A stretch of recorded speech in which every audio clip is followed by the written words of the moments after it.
Pues hoy es uno de esos días en que no me cuesta mucho hacer el programita este.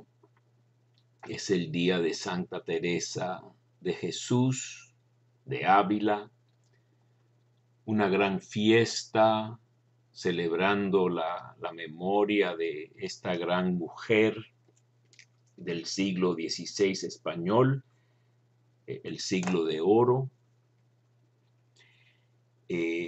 Los que vean esto en video ven una imagen de un Jesús, un Cristo muy llagado, dice eh, la cartolina esta, ¿no? La postal, que le gustaba mucho a Santa Teresa, ¿verdad? Perdón. Pues, y ayer mismo el Papa Francisco, en su audiencia del 14 de octubre, del miércoles, habló mucho de los salmos y de la oración y dijo que el dolor nos lleva a la oración, como en los salmos, y que la oración nos pone en relación, ¿no? En relación con Dios. Así que el dolor nos lleva a Dios en la oración y ciertamente Santa Teresa es conocida por la oración, ¿verdad? Yo estuve con los carmelitas descalzos unos 2 años en la República Dominicana, experimentando lo que para mí era no solo pobreza, sino los mismos superiores me dijeron cuando yo insistí en ir a la República, que eso no era pobreza, sino miseria, porque ciertamente para una persona que vivía en Estados Unidos, ir al calor y algunas de las incomodidades de ese lindo país, era incluso para los españoles también algo bastante duro, y para mí fue un poco duro, sí, pero aproveché mucho esa experiencia, ¿no? Y aprendí bastante. Y después me mandaron a España y me tocó hasta hablarles alguna vez a las monjas de Toledo, carmelitas descalzas, que fue un honor muy grande para mí. Así que estoy empapado con esta gran santa, Santa Teresa de Jesús. Ella decía que después también era Jesús de Teresa, eso lo vamos a ver, y no vamos a poder terminar hoy, así que con gusto mañana viernes seguiré con Santa Teresa si Dios lo permite, ¿verdad?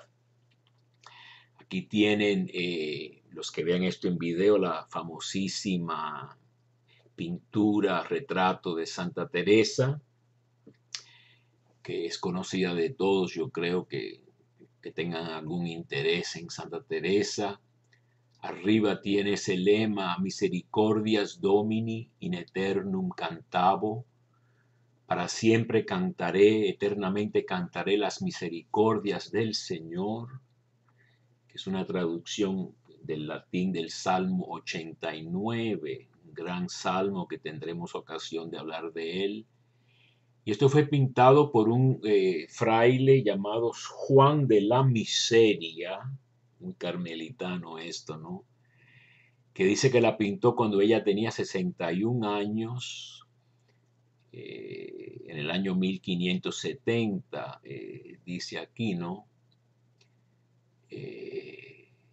Ella en el año 1570 tendría 55 años, ¿verdad? Así que yo no entiendo muy bien esto, pero bueno, ella nació en 1515 y murió en 1582 a los 67 años. Y en el año 1570 precisamente fue cuando tomó el hábito Juan de la Miseria en Pastrana, en España. Y él estaba enterrado, su tumba estaba en el convento carmelitano de los carmelitas de Plaza de España, en España, donde yo viví durante la semana estudiando en el Seminario Mayor de Madrid en el año 93 y 94, ¿no? Después de haber estado en la República. ¿Qué significa para mí Teresa? Bueno, lo primero que quiero contar es que en el año 81 hice mi primer viaje a Europa y no podía dejar de ir a Ávila. Y caminando hacia las murallas o viendo las murallas de Ávila, sentí como que Teresa me decía ya en ese entonces, ¿no? Ánimo, ánimo.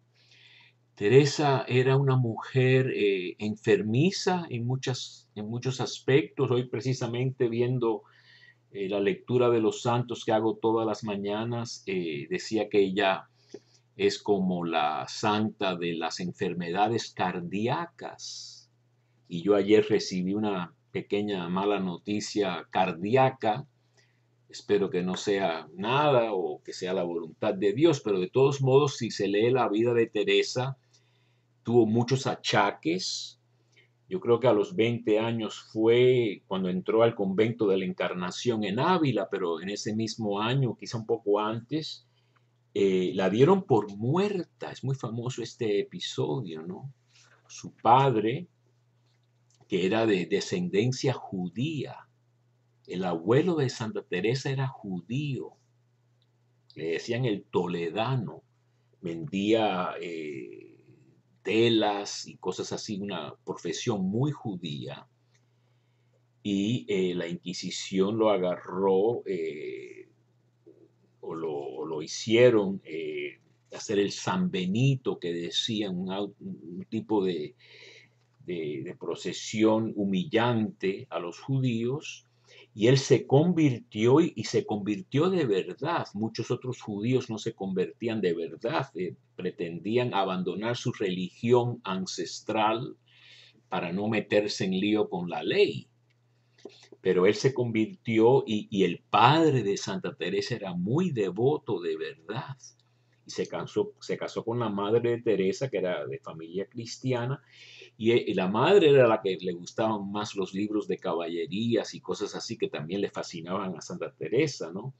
Así que la conversión de Santa Teresa tuvo que ver mucho con dejar un poco ese tipo de lecturas de caballerías y cosas así, pero la dieron por muerta, quizá tenía menos de 20 años, no recuerdo ahora, e incluso le llegaron a poner cera en los ojos para ya enterrarla, y fue el padre el que insistió en que esperaran todavía un poco más. Pasaron como 3 días y volvió a la vida Santa Teresa, y obviamente vivió todavía muchos años. Y ella incluso llegó a decir que no hay que preocuparse mucho por la salud, ni ir demasiado a los médicos y eso, pero ciertamente con las monjas enfermas se rompía el reglamento de no comer carne, y todos los cuidados se gastaban en las monjas enfermas, ¿no? Algo que no sucedió con su discípula, Santa Teresita del Niño Jesús, que no tomaron muy en serio su tuberculosis hasta que fue demasiado tarde. Se podría decir que las superioras de Santa Teresita del Niño Jesús no tomaron en serio la enfermedad de ella, y quizá pudiera haber vivido, aunque ella no tenía mucho deseo de vivir muchos años, ¿no? Pero Santa Teresa es famosa también por un periodo muy largo de frivolidad o de no tomar en serio lo que es el estado monjil, ¿no? De monjas. El convento de la Encarnación era como un gran hotel de solteronas, y las que tenían más dinero tenían sirvientas. Yo creo que Santa Teresa llegó a tener sirvienta también, y podían estar en el locutorio hablando todo el día con visitadores y hombres y toda clase de gente, y la pasaban, como dicen los españoles, pipa, la pasaban muy bien divirtiéndose en el convento. Y fue precisamente ese convento que ella va a reformar. Su conversión dura toma años y es por etapas y tiene, yo creo que tiene 40 años y pico cuando tiene su conversión final, ¿no? Y hay un cuento muy, muy lindo de que ella se solía tirar a los pies de una estatua de Cristo en la columna y que esta vez dijo que no se iba hasta que el Señor la cambiara. Y después cuando contaba este cuento, decía esta frase tan española, ¿no? Castiza, porque ella usa la lengua hablada de su tiempo y es muy interesante esa manera de hablar. A veces no es facilísimo de entender, pero dijo, porfié y valióme. Con yo porfiar, con esa perseverancia, insistir, tuve éxito, me valió.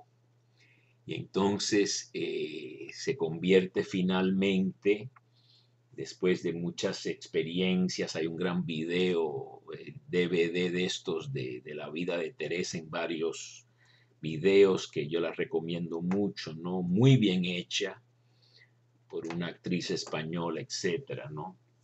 Pero ella, con lo enfermiza que era, su proyecto era regresar a la regla primitiva del Carmelo, de estos ermitaños de la Tierra Santa. Son los orígenes del Carmen. Estos cruzados, estos soldados, gente muy sencilla y tosca y un poco ruda, deciden quedarse en Tierra Santa abandonando la guerra y se establecen como anacoretas o cenobitas, es decir, viven apartados, pero se reúnen de vez en cuando, son ermitaños y tienen una regla que el patriarca, que es un santo, Alberto de Jerusalén, les hace. Y cuando ya la presencia musulmana y las conquistas no permiten que los carmelitas estos o estos monjes del Monte Carmelo, por eso se llaman carmelitas, ¿no?